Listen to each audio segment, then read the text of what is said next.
Du haut de cette tour, 7 siècles d'histoire vous contemplent. Installé sur les hauteurs de Münster, le château de la Schwarzenburg avait pour mission de surveiller la puissante abbaye en contrebas. Témoin des luttes de pouvoir de l'époque médiévale, la forteresse est en ruine depuis le XVIe siècle. Aujourd'hui, seules quelques légendes l'habitent encore, mais il demeure un important témoignage du passé. Ce château est tout à fait remarquable. D'abord, c'est une puissante forteresse, c'est une des grandes forteresses qui a été construite au XIIIe siècle et qui est un modèle de défense militaire à ce moment-là, avec quelques autres châteaux qui existent en Alsace. Et donc, il a été construit pour pouvoir surveiller l'abbaye qui se trouve là en bas, parce que c'était une abbaye importante à l'époque. Et ce château, ensuite, a connu toutes sortes de péripéties. Je n'entrerai pas dans les détails parce que ce serait trop long. Il a été vendu plusieurs fois, il a été restauré. On y a édifié une très jolie chapelle dont il reste vaguement quelques traces il y a encore une quarantaine d'années. En ruine au XVIIIe siècle, il devient un lieu de balade prisé des romantiques, retrouve une fonction guerrière lors de la Première Guerre mondiale. Aujourd'hui, seuls quelques promeneurs et une légendaire dame blanche le visitent encore. Pourtant, bien qu'en ruine, la Schwarzenburg demeure ancrée dans le cœur des habitants de la vallée. Ce château est fortement ruiné, mais il est quand même une empreinte de l'histoire dans la vallée. Et surtout, il fait partie du patrimoine historique, architecturel et surtout culturel de la vallée. Et c'est pour cela qu'il est important de le maintenir en état, de le consolider et de le valoriser.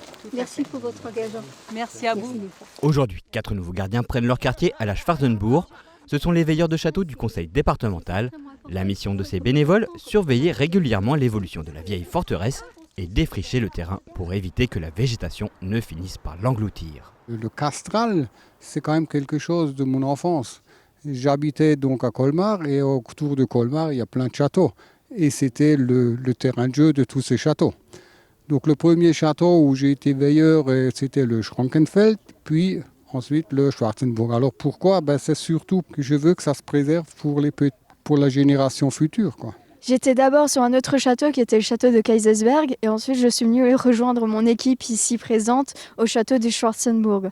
Alors issu d'une formation d'histoire de l'art, ça fait depuis que je suis toute petite que je pratique le patrimoine et que j'essaye avant tout de valoriser et de revaloriser notre patrimoine alsacien. Si les parcours sont différents, tous ont en commun une passion pour la sauvegarde du patrimoine. Ce sont des bénévoles avant tout qui observent et qui rendent compte de l'évolution des châteaux forts médiévaux qui dans le Haut-Rhin se trouvent en moyenne montagne.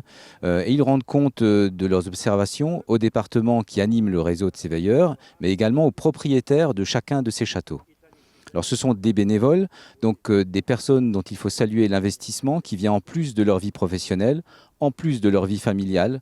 Et ils viennent régulièrement pour la plupart sur les ruines qui leur ont été attribuées, d'ailleurs nous avons choisi ensemble. Derrière la mission des veilleurs, l'enjeu de la préservation du patrimoine castral haut-rhinois. Si nombre de places fortes sont aujourd'hui en ruine, au conseil départemental, on souhaite que ces sites soient accessibles aux promeneurs en toute sécurité. Les veilleurs interviennent en amont d'éventuels travaux. Alors, dans un premier temps, on construit les choses à partir de l'observation, puisque c'est l'évolution de l'état de la ruine qui nous permet d'orienter les mesures ultérieures à prendre. Parce qu'on saura que sur tel pan de mur, il y a une urgence plus nette que sur un autre pan de mur qui, lui, n'évolue pas. Ensuite, le veilleur n'est pas le seul à intervenir. Son action est essentielle, mais il travaille aussi avec le propriétaire de la ruine, avec des associations. Alors très souvent, il s'agit du club vosgien, et aussi d'autres institutions, la mairie qui est souvent propriétaire, la communauté de communes et le département. Et c'est la conjugaison de l'action de l'ensemble de ces acteurs qui permet, en unissant les moyens et les énergies, d'aboutir à un résultat concret, mais qui est à venir, puisque nous sommes au début de la démarche. Le dispositif prend place dans le cadre plus large d'une politique ambitieuse pour les trésors historiques. Ainsi, le département du Haut-Rhin lançait fin 2018 son plan patrimoine. Le patrimoine, on a décidé de s'y intéresser. D'abord parce qu'on a mis en place cette année avec mes collègues et notre présidente l'a souhaité, le plan patrimoine 68. Le plan patrimoine 68 qui permet de sauver justement le patrimoine du territoire. C'est-à-dire, il y a les maisons anciennes dedans, classées ou non. Il y a les sites remarquables. Il y a également les châteaux forts qui en font partie. C'est une enveloppe de 9 millions sur 3 ans et nous avons déjà passé pour plus de 2 millions de dossiers récemment avec mes collègues qui ont été validés et des travaux qui vont donc être mis en route. À la Schwarzenbourg, un diagnostic architectural est en cours. Département et communauté de communes entendent à terme consolider le château. C'est très important, je m'en réjouis beaucoup de par le soutien de la communauté de communes, de la commune de Stoswir, du département, du club vosgien qui a beaucoup œuvré ici. C'est très important parce qu'ils vont passer régulièrement, ils vont couper ce qui dépasse comme arbustes qui ont tendance à repousser, ils vont nettoyer, ils vont consolider. C'est un travail très important. Je crois que nous avons pris le bon chemin et je me réjouis de tout ce qui va se passer par la suite. En tout, une quarantaine de sites ont été identifiés dans le Haut-Rhin.